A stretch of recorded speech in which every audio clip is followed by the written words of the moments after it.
La primera sesión que hice con Laura de I Ching fue pues hace más de un año. Iba un poco por el tema laboral, que yo estaba ya muy mal en la empresa y quería dejarlo. Y mi pregunta a I Ching era si era aventuroso para mí dejar la empresa. Y I Ching me dijo que no.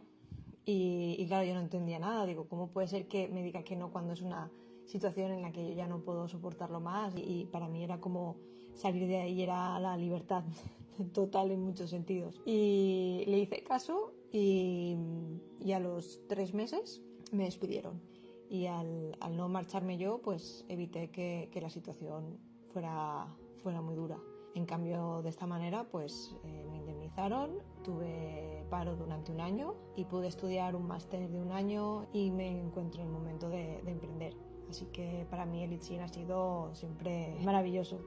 Me ha guiado en los momentos más difíciles.